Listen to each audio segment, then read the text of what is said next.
శ్రీమద్ భగవద్గీత 13వ అధ్యాయము 12, 13, 14, 15వ శ్లోకములో జ్ఞేయం యతత్ ప్రవక్ష్యామి యజ్ఞాతామృతమశ్నుతే అనాదిమత్పరం బ్రహ్మ న సత్తన్నాసదుచ్యతే.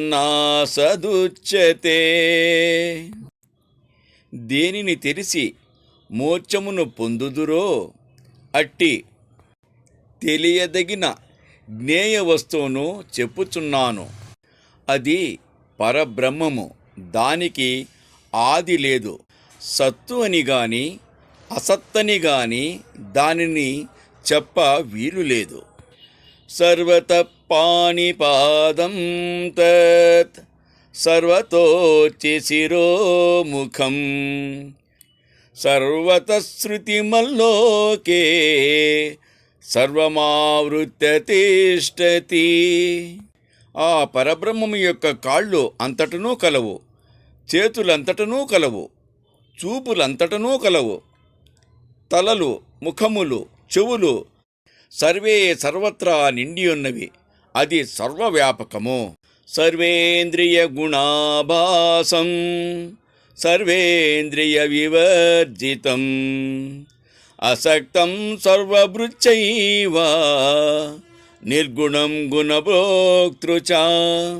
ఆ పరబ్రహ్మతత్వము ఇంద్రియములతో గుణములతో కలిసినట్లుండియూ కలియదు.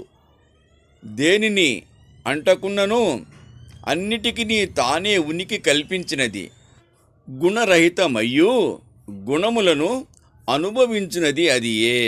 బహిరంతచ్చ భూతానాం అచరం చరమేవ చ సూక్ష్మత్వాత్ తదవిజ్ఞేయం దూరస్థం చాంతికే చ తత్.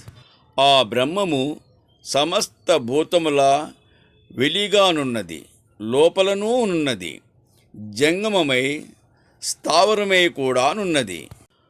సూక్ష్మమగుట బట్టి తెలియ అసాధ్యమై ఉన్నది. అది దూరమై ఉన్నది, దగ్గరయునై ఉన్నది.